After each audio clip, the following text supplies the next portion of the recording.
Operator is Lucy Maura, and remember, we would like to hear from you. You can send us a message on all our platforms. KBC Channel 1 is the handle on Twitter and also on Facebook and Instagram. Some of the stories that we will highlight today are actually from your feedback. Now, moving on, President Uhuru Kenyatta has nominated Francis Wanderi from Nyeri, Justice Obonyo from Homa Bay, Juliana Cherara from Mombasa, and Irene Cherop from Elgeyo Marakwet as commissioners to serve as the Independent Electoral and Boundaries Commission. Subsequently, the head of state has forwarded the names of the four to Parliament for consideration. The Speaker of the National Assembly has given the Justice and Legal Affairs Committee 28 days to conclude the vetting.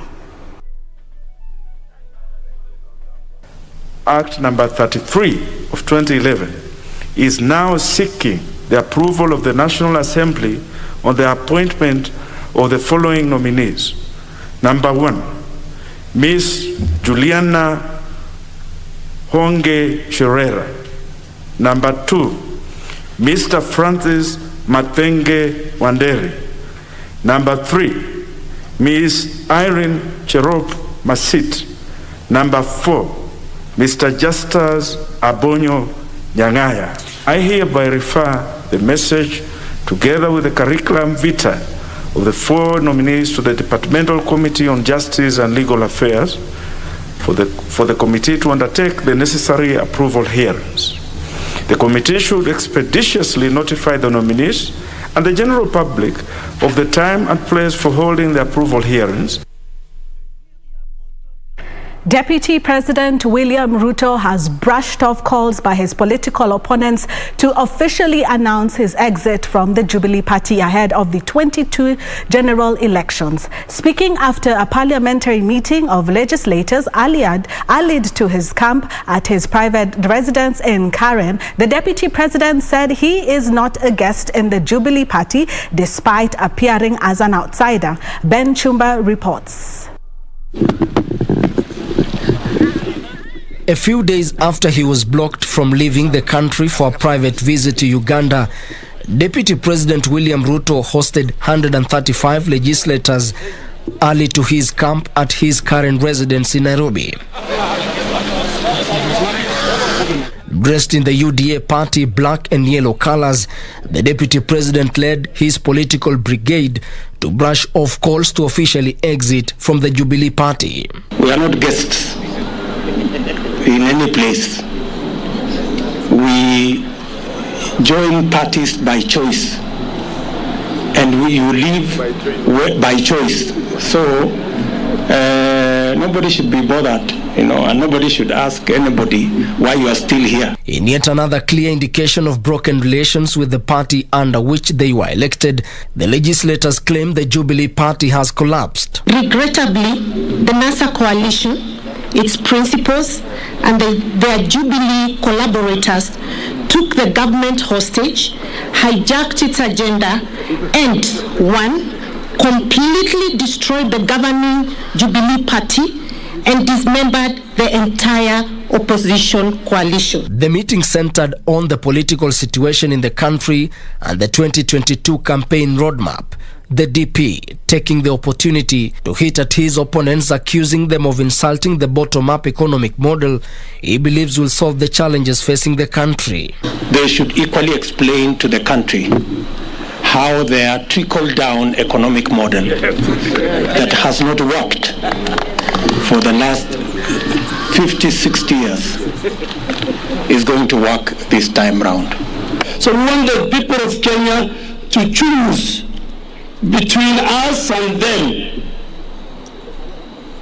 based on very informed social, economic, political models. Using the same resources we have, by changing the model, we can create more jobs, we can create more enterprise, and we can get farmers and pastoralists supported to produce more. The development coming as the ODM party dismissed claims by the UDA lawmakers that ODM took the government hostage and hijacked its agenda.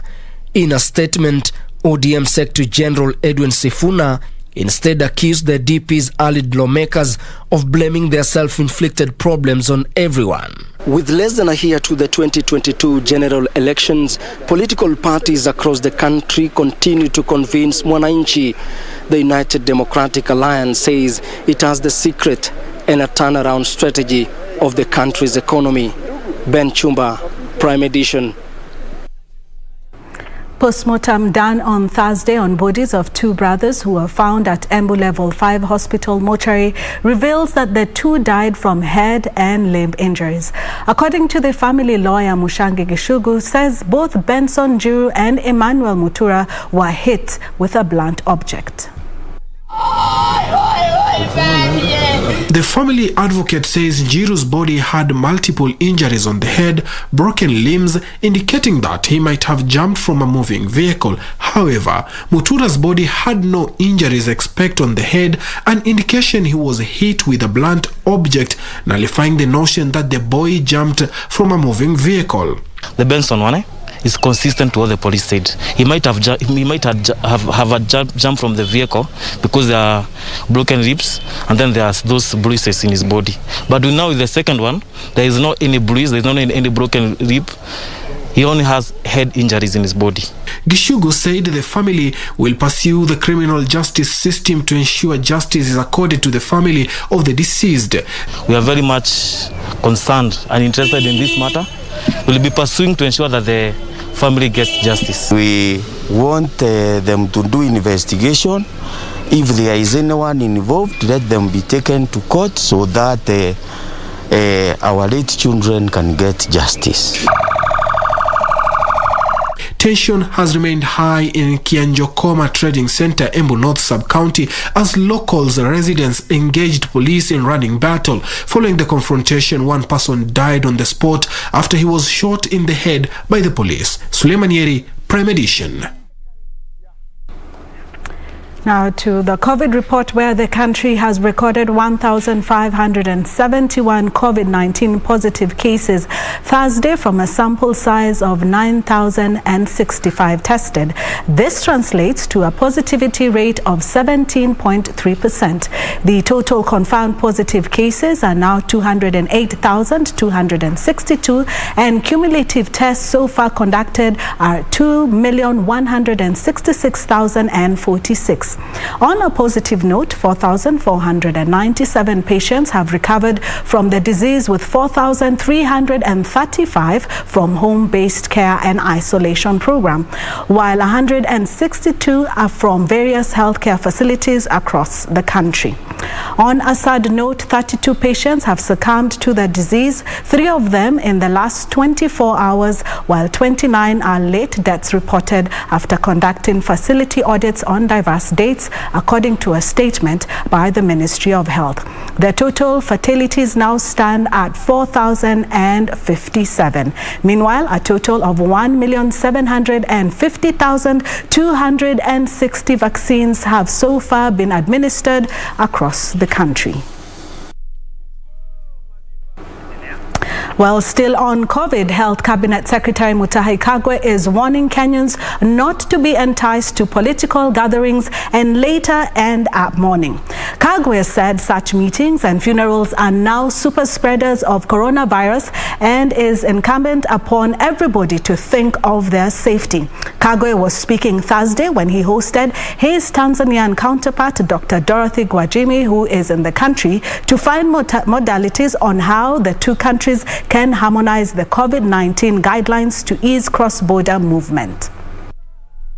Kagwe is warning Kenyans to avoid political gatherings and funerals, saying the events have increased the rate of infections in the country. Let's not be forced. Let's not wait for enforcement on this issue, because you are talking about a very, it's humanity, it's human feelings, and we don't want to go into a funeral and start beating people up and sending people away. The CS who had hosted his Tanzanian counterpart, Dr. Dorothy Gwajima, said it was now upon everyone to think of their safety and avoid crowded places which can end up being death traps. Unaenda mazishi, alafu ukiwa na afya mzuri, alafu a couple of days later tunakuja mazishi yako. Alafu wale wengine sasa wanafuata hiyo mazishi yako, pia tunaenda mazishi yao. Kwa hivyo mingi nimewasihi tu wa Kenya, kama mtu ameenda jameni. Kagwe has in the meantime assured Kenyans that the government is in control and has put in place elaborate surveillance, more so in schools. That the danger in schools is more to do with the teachers than to do with the students. Because essentially, when what we have observed is that the students are essentially asymptomatic. And the problem becomes when they pass it on to the teachers. Tanzanian Health Minister Dr. Dorothy Gwajima on her part said her country has hastened its operation at the cross-border points, only allowing those with COVID-19 certificate to ensure the fight against the pandemic is won in both countries. Our spirits now have been very well united for future, and let us keep this so that we can make East Africa one, we can manage our problems, we can solve all our problems. We have enough solutions, experiences, we can exchange and make East Africa a friendly country for us and whoever comes to visit and live with us. Timothy Kipnosu for Prime Edition. We'll take a short break, but when we come back, Tax 101, today we'll be talking about corporate tax. That coming shortly.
Mudu ya kwanza ndo kaleta keti akazitakiwa. Mudu ya pili akazitakiwa. Sasa mumeleta huyu mtoto amepatia mzee mimba. Wewe ulikuwa na kesi hapa? Nikisema kwamba sijai kuona naweza kuwa nasema rongo. Bwana, si ulikuja na ukabuka na mimi pale bwana. Ndio mtoto yako yakufuate. Wewe umeitumwa pesa na mwanaume. Ndio unakula anatuma tena. Haulizi? Unakula anatuma tena. Kuna shida na hiyo? Huyu mzee hakuna mtu anatopokanga na wewe mzee. Hii tabia ya watu kula fea. Ishawahi kutokea. Si ndio? Wanacheza pale. Mia yangu nilikuliwa 50 pop. Nilisikia uchungu mbaya sana pale. 50 pop na pesa ngapi?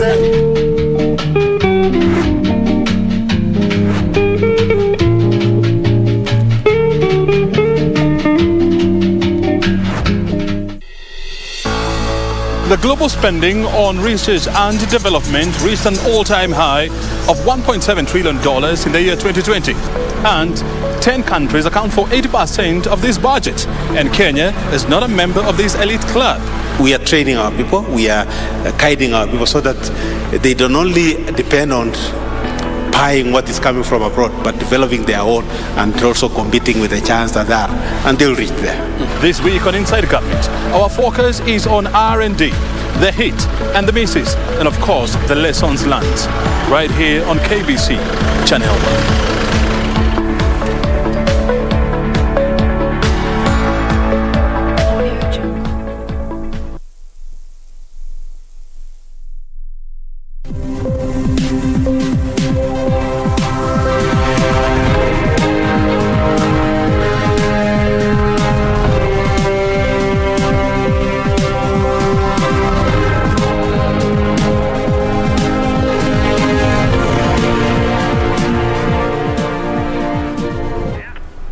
Welcome back. And now to business, where the National Treasury Thursday officially started the 2022-2023 budget-making process with a call on Kenyans to forward their recommendations on what should be included. National Treasury Cabinet Secretary Yatani is upbeat that the economy would rebound in the next fiscal, growing at 6.6%.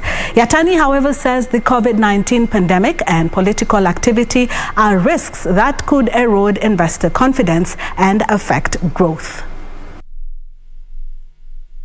The National Treasury is keen on ensuring that government projects run smoothly despite an economic pressure occasioned by the COVID-19 scourge. The budget preparation process is guided by strict legal timelines, and especially for this financial year 2022-2023 cycle, which, as we all know, coincides with the 2022 general elections.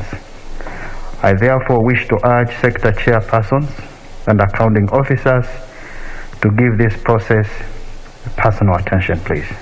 The 2022-2023 fiscal year falls within the general election cycle, making it necessary for the policy makers to start the national budget preparation processes early to ensure that there is ample time for engaging with relevant stakeholders.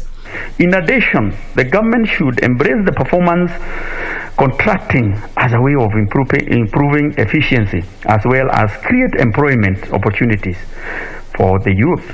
In light of the above, it is my hope that the sector working groups will be meticulous enough and focus on the priorities of the country, and that they will give the best outcome to the citizens.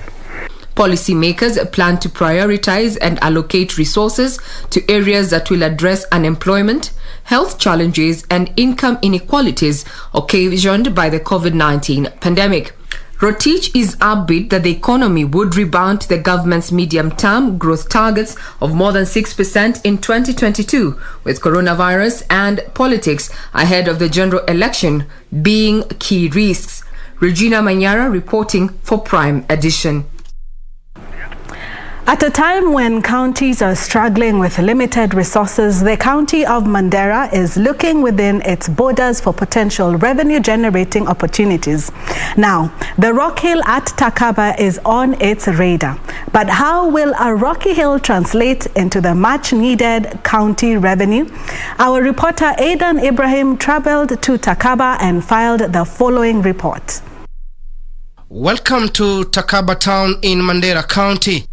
Despite Takaba in Mandera West constituency being an arid area, it is rich in untapped tourist attraction sites and other rich natural resources. In terms of creating, for purpose of creating employment, for purpose of getting revenue for the government, the first step is mapping out county resources, whether it is water, whether it is minerals, whether it is tourist site, what? We need to map our resources. Na mkiangalia hii milima vile inakaa ni ile kitu tunaita tourist attraction.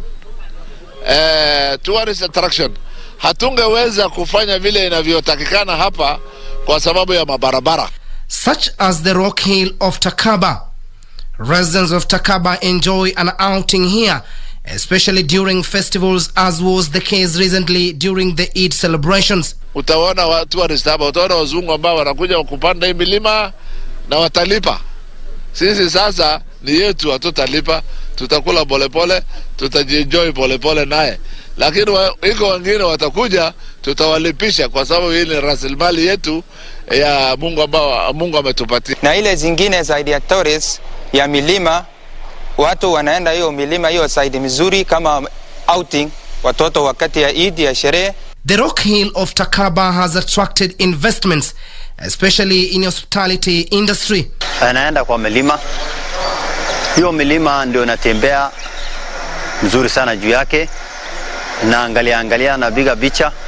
Ikimaliza huko ambayo shore zao anakuja hapo kwa Gara Azizia, anakula hapo hoteli. Wanaenda huko ya kucheza hiyo juu ya hiyo milima. Mtu kama kidogo stress na familia yake wanaenda mahali ya kucheza mpira, na side nyingine ya kidogo kuenda watu ana stress ingine ni hiyo outing tu. Afadhali ningependa serikali hiyo milima angalie vizuri, ajenge vizuri. Both the national government and the county government of Mandera have been challenged to invest more in the infrastructure. I know the current county management has done a lot in the areas of creating accessibility. We just have to put more effort, more budget in creating accessibility so that people are able to travel easily. Wakati ya kusema marginalization, sisi tumekuwa marginalized na national government na serikali, hiyo wakati imekwisha. Tuko na devolved system. However, the tourism potential of the area has been impeded by challenges such as insecurity and poor road network. We have to work with all government agencies in creating good business environment. We have to promote peaceful coexistence among the residents of Mandera people. Both the leaders and the rest of the residents say if the rock hill of Takaba is well marketed, it has the potential of contributing immensely to the socio-economic development of Mandera County in line with the Vision 2030. Now, corporation tax is levied on companies, trusts and cooperatives at the rate of 30% for residents and 37.5% for non-residents. And as our reporter Caroline Jenga narrates on this week's episode of Tax 101, multinationals that have operations in Kenya are required to pay corporation tax on income accrued within Kenya. All income accrued or derived in Kenya, whether by an individual or a corporate, a resident or a non-resident, is subject to tax. In Kenya, the corporate income tax is a levy collected from companies based on their net income. Even though the resident rate of corporate income tax is 30%, in 2020, the applicable rate was 25% following a review from the government and measures announced to cushion both individuals and companies from the adverse economic effects of COVID-19. Where a non-resident person carries out a business in Kenya through a permanent establishment, the income will be considered to have accrued in or derived from Kenya. The non-resident rate of corporate income tax is 37.5%. For listed companies, there are incentives such as lower corporate tax over a specific period of time. The preferential tax rates available for newly listed companies on the Nairobi Securities Exchange range from 20% to 27% for a period ranging from 3 to 5 years. The rate, however, depends on the percentage of listed shares made available to the public through the Nairobi Securities Exchange. A rate of 20% applies if 40% of issued share capital is listed for a 5-year period. 25% rate if 30% of issued share capital is listed also for a 5-year period, and 27% rate if 20% of issued share capital is listed for a 3-year period. There are also specific rates for certain resident and non-resident companies. For example, those in export processing zones are exempt from corporation tax duration for the first 10 years of operations. After the 10th year, they are subject to corporation tax at the rate of 25%. Those setting up in special economic zones pay corporation tax at the rate of 10% during the first 5 years. Other companies that enjoy a reduced corporate tax or at the rate of 15% are local motor vehicle assemblies and also real estate companies that construct about 100,000 residential units in Kenya. Caroline Jenga for Prime Edition. Thank you, Caroline, for that report. Now, some farmers in Homa Bay County have embarked on the implementation of an integrated fish farming that incorporates planting of trees that provide quality fish feed ingredients. As Purity Museo now reports, this unique method of farming is part of the Regreening Africa, a program that targets boosting food production as well as increasing the forest cover. Lake Victoria, one of the largest lakes in Africa, visibly sits in the heart of East Africa. On the Kenyan side, its waters flow into the shallow depression that cuts across the Great Plateau that stretches between the western and eastern Rift valleys. The lake has more than 200 species of fish, of which tilapia is the most economically viable. choked with pollution, weeds have flourished while the fish population has declined. Ingawa saa hii tuko na upungufu wa samaki, hata kwa sasa hivi unaweza kuona vile wamama wanateseka sana. Kama saa hii kuna watu wengi wameingia ndani ya lake kuvua samaki. Pia kuna mambo ya uchafu ambayo imeingia ndani ya lake. Kwa sasa hii imefanya upungufu wa samaki kawa ndani ya lake. The lake is under the threat of pollution and climate change. In terms of forest cover, the national target is 10%, and that also includes 10% tree cover even on farm. But Homa Bay is one of those counties that has got below 5%. However, courtesy of the Regreening Africa project by the World Vision in partnership with Homa Bay County government, farmers here are embracing fish pond liners as well as planting fodder trees to supplement fish feeds. We are also doing climate change activities.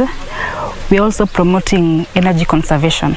As we promote these approaches, we are looking at what is best for this farmer that can complement his livelihood. So we told them now, other than just bringing in trees, ornamental trees on farm, can you bring trees that can also act as fodder crops? The move is not only providing alternative source of livelihoods for locals, but is also helping in mitigating climate change. The farmer looks at what nature generally gives, and then it nurtures those that are coming out.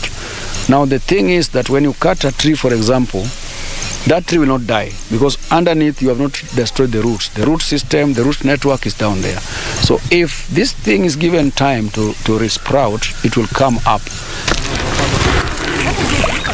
It's a scorching day when we arrive at Maxwell's home in Lambwe, Homa Bay County. His home has a variety of tree species. He has ventured into tree and fish farming.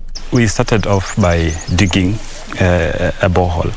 That's the first project. And every single year we realized the water level went down. With a forest kind of compound, the 33-year-old decided to explore the suitability of the tree leaves as a source of various forms of vitamin for his fish. I decided to plant them around for a trial. I tried three tree species. One was Sesbania. For the first time, I just took the leaves and dropped in the water. And fish, as we may see, the fish, they are not consuming it too much. The harvest is in plenty. During dry seasons, he does not strain looking for cut-off feeds. He still uses the caliandra leaves as fodder for his livestock. This is a very lucrative business because if you analyze the cost-benefit analysis, you realize the profit margin in fish farming on farm is higher. He is empowering other farmers in the area as well. The efforts have not only helped with income generation, but also forest restoration. Residents do not have to deplete the forest to look for firewood. Instead, they use the pruned branches from the trees for firewood or charcoal burning. Purity Musea, Prime Edition, Migori County. Now to technology, where the 3D animation space has been growing at double-digit figures, fueled by increasing appetite for high-quality content that is relatable to local culture or heritage. This is a joy for those in the 3D animation space, as our reporter Alan Aoko narrates in this week's episodes of Tech One. Cedric Price, a famous British architect, once said, "If technology is the answer, then what is the question?" And today, we seek to answer the question of 3D animation in the country. The global 3D animation market size was valued at 1.8 trillion shillings in 2020 and is projected to grow by 11.7% annually over the next 7 years. According to the latest Grand View research, the global 3D animation market size is expected to more than double to 4.4 trillion shillings by the year 2028.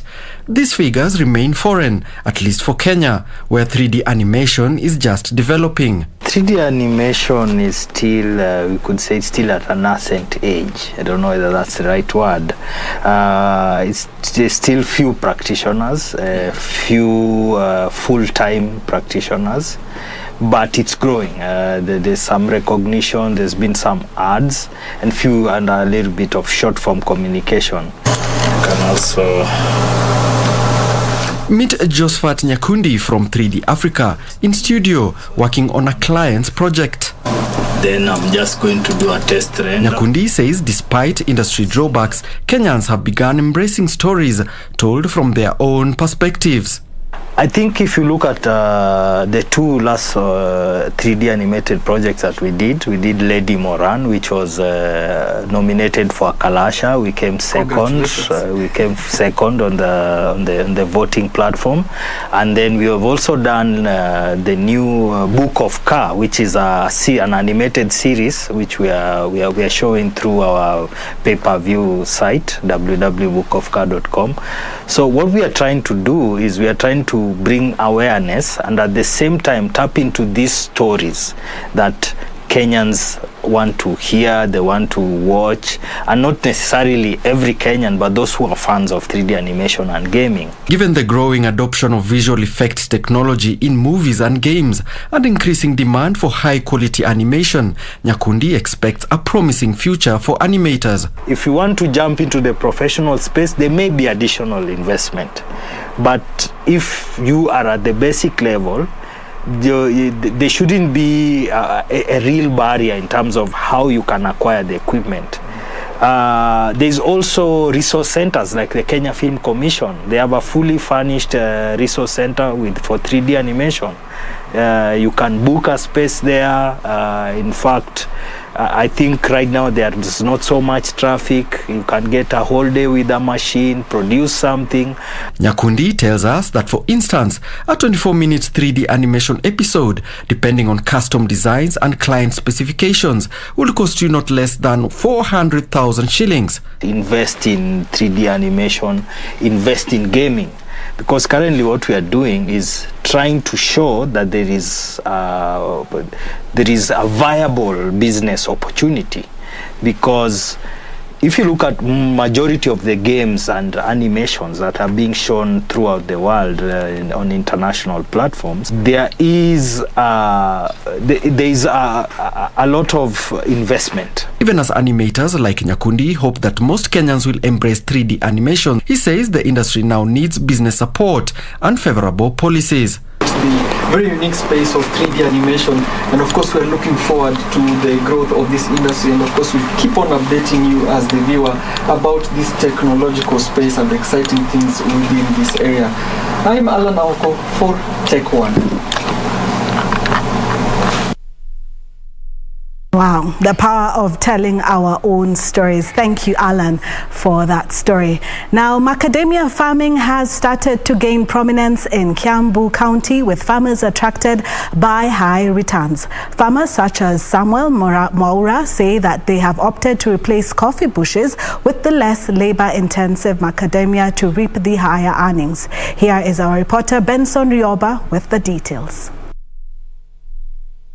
Samuel Maura says the price of a kilo of macadamia steadily increased over the last decade 7 times to 200 shillings pre-COVID. Although he acknowledges that the prices have since reduced due to the disruption caused by the coronavirus in key international markets, Maura says macadamia is still more profitable when compared to other food and cash crops. And around 2000, the market was about 30 shillings. And people started to be serious in planting macadamia because they had found it was better than coffee. The increasing number of macadamia processing factories has led more farmers to embrace the cash crop over the years. It is very delicious. With good crop husbandry and the right seedlings, a macadamia tree takes an average of 4 years to mature. Once mature, a tree produces about 70 kilos of macadamia per season. A tree matures in about 4 years with good management. And a mature tree of macadamia can produce between 70 and 80 kilos with good management from April to June. That is a harvest time. Because when macadamia tree flowers, it takes 80 months to mature. However, some farmers are said to be planting the wrong variety and are being encouraged to familiarize themselves with the topography of their farms to know the variety of macadamia tree to plant. Moranga 20, the nuts are very heavy. Very heavy.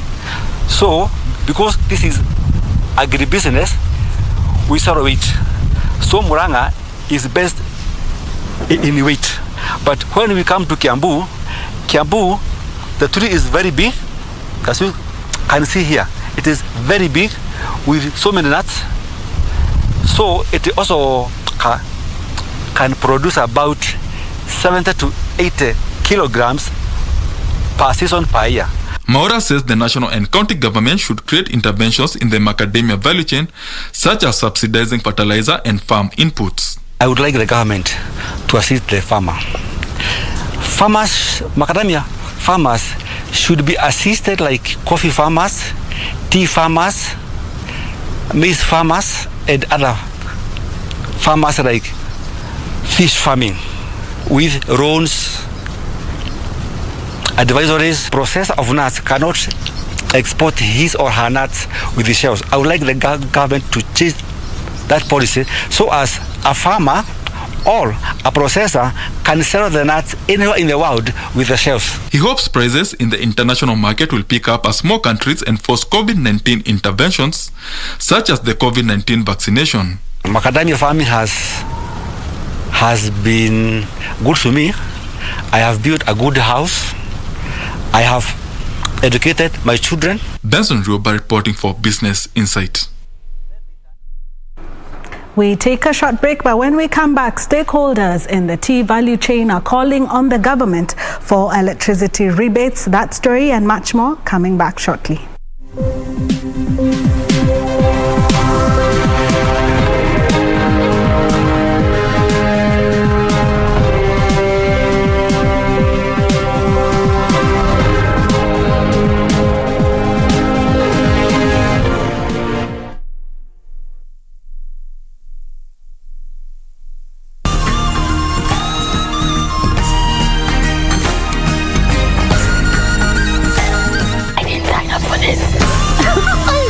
This week on Surura, discovering Kakamaga's rich history of clayworks. Showroom. Yes. Where? We visit Kenya's last rainforest. Please enter at your own risk. His Royal Highness. And also get to meet Kenya's last and only reigning monarch. That's coming right up on Surura. Find your adventure.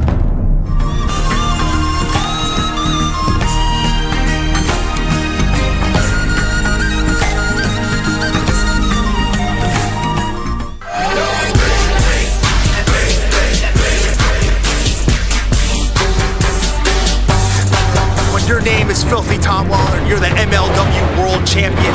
You will do whatever it takes to hold on to that title. Now hold on here. What is Samael doing? We've seen these guys use paints and spikes and gas cans and kick it off. Here's Scott. Here is Samael and Selena De Lorenzo, your middleweight champion.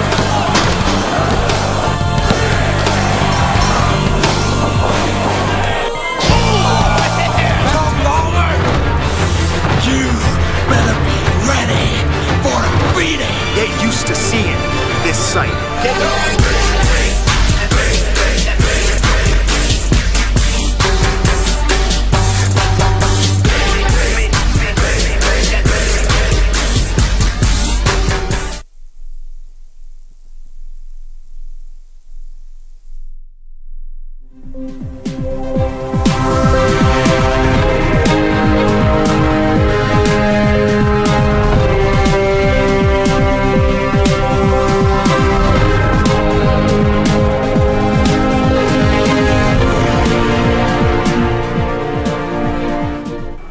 Welcome back. Now, stakeholders in the tea value chain are calling on the government to offer electricity rebates to reduce the cost of tea production as part of incentives to revive the subsector. They argue that the high cost of energy remains a hurdle, especially among smallholder farmers. Its electricity rebate program was designed to significantly reduce the expenses on electricity by companies involved in manufacturing, both large and small, by deducting the tax on a percentage of their electricity bills. It was done through the amendment of Section 15 of the Income Tax Act in 2018, which ultimately provides that 30% of electricity costs incurred by manufacturers will not be subjected to tax. This is because we over-rely on the export market. We are the third largest tea producer, but we only consume 5% of our annual production. Those in the tea value chain say electricity incentives will go a long way in reducing the cost of production, since energy accounts for between 30 to 50% of the overall cost of tea processing. But consumption has stagnated to around 5.6 billion kilos. That means there is an oversupply of 400 million kilos of tea in the world. That has adversely affected the prices of tea globally. And that has a triple effect in terms of the bonuses that farmers in this country have been paid. Going forward, they want inclusivity in the policy-making process so as to safeguard tea farmer interests. Now, the Nigerian government has picked international banks such as JP Morgan, Citigroup and Standard Chartered as international book runners on the forthcoming Eurobond issue. Nigeria's Debt Manager Office says proceeds from the Eurobond sale will be used to fund various projects in the budget, with the resultant inflow of foreign exchange into the country. Here are the details of this and other stories across Africa. The Nigerian government says the Eurobond will fund various projects in the budget, as well as will boost Nigeria's dollar reserves and support the Naira currency. Nigeria has planned a Eurobond issue early last year after its sixth sale in 2018, where it raised $2.86 billion, but it decided to defer the 2020 sale due to the turmoil caused by the COVID-19 pandemic. Its parliament last month approved the external borrowing of about $6.2 billion through the issuance of Eurobond. Meanwhile, Zimbabwe will clear a backlog of foreign currency allocations on from central bank auctions in the next 45 days. Zimbabwe's central bank introduced weekly foreign currency auctions last year to improve access to dollars, but traders at 3 commercial banks and 2 officials from a business lobby group says it currently takes up to 7 weeks for successful bidders to receive their allocations, which is disrupting companies' operations. Finally, Ghana plans to put digital currency into trail use in the upcoming September to reduce its reliance on cash. Analysts say the introduction of the digital currency can spur the local economy to grow. The mobile money introduced by the telecommunications companies has been widely accepted in Ghana over the last few years. Ghana's central bank says transactions in the first half of this year hit nearly $80 billion. Analysts say much remains to be done to make it easier for Ghanaians to accept credit in financial services. Analysts wanted the central bank to find ways to reduce the security risks that might be involved in transactions. Now that's all we have for business, but earlier on we had introduced this story and now I have the details, where Parliament will set up a TV and radio station in 2 months in partnership with the Kenya Broadcasting Corporation. According to the chairman of the Parliamentary Broadcast and Library Committee, Justice Kizito, Bunga TV and radio station will entirely broadcast parliamentary proceedings. Broadcast committee members made their way to Mrima KBC transmission station in Kwale County. Speaking during the second day of their tour of KBC satellite transmission stations at the coast, the committee's chairman, Justice Kizito, said that Parliament's plan to have its own TV and radio station will be realized in 2 months' time. Napata miezi miwili mtakuwa tayari. Miezi miwili mitatu tutakuwa tuko tayari. Lakini tutakuwa mfupi, yani short term, itaanza hivi karibuni na tunashirikiana na KBC, tutaanza hivi karibuni na utaiona. The members said that the TV and radio will be purely for parliamentary broadcast. Na nafikiria kupitia kwa kituo hichi tunaweza kupaza vipawa, tunaweza kuwawezesha, na pia tutakuwa tunawapatia ujumbe sahihi ya Kenya mahali ambapo inaelekea. A lot of information will be shared via this channel. And so Kenyans will be the richer for it. our democracy will be the stronger for it. Public participation will be better understood and better engaged by our citizens, better than the way it is currently. He reiterated that the partnership with KBC is the best bet because the station is well equipped with a nationwide viewership. And indeed, we want to confirm that we have seen that KBC is capable. It has all that it takes to make sure that what we want to transmit from Parliament reaches our people. They noted that KBC has the potential of remaining ahead of its pack in the country. We think and we believe that KBC also has that potential. It is a giant and we don't want to be a sleeping giant. Let them bring in new stuff, let them bring new ideas, let them rebrand, let them do whatever they have to do so that we can catch our market share in this country. For Prime Edition, from Mombasa County, I am Ann Boru. Well, we have a comment here from David Owago. He says he would like us to do a story. This is a comment of the story that we had on the rocks in Mandera, and he would like to see a story also about the bridge over Congo. We will definitely put that into discussion and have someone do that story. Now, let's catch a break, and when we come back, we have sports for you. I will be standing in for Richard Munga coming up shortly.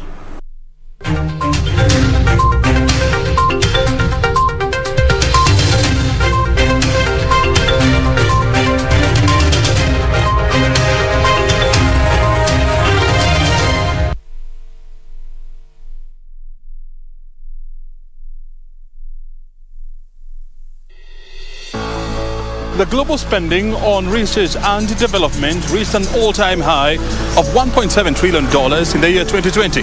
And 10 countries account for 80% of this budget. And Kenya is not a member of this elite club. We are training our people, we are guiding our people so that they don't only depend on buying what is coming from abroad, but developing their own and also competing with the giants that are, and they'll reach there. This week on Inside Government, our focus is on R&D, the hit and the misses, and of course, the lessons learned, right here on KBC Channel 1.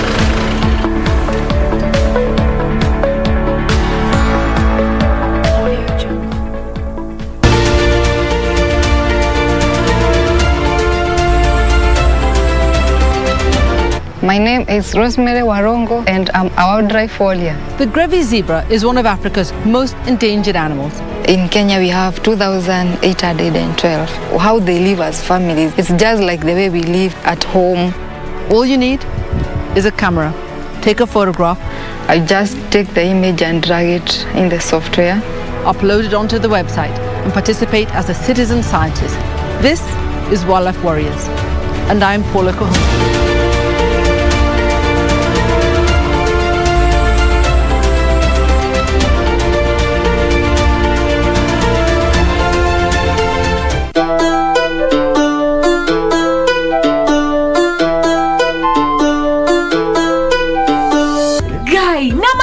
Internet. Raura.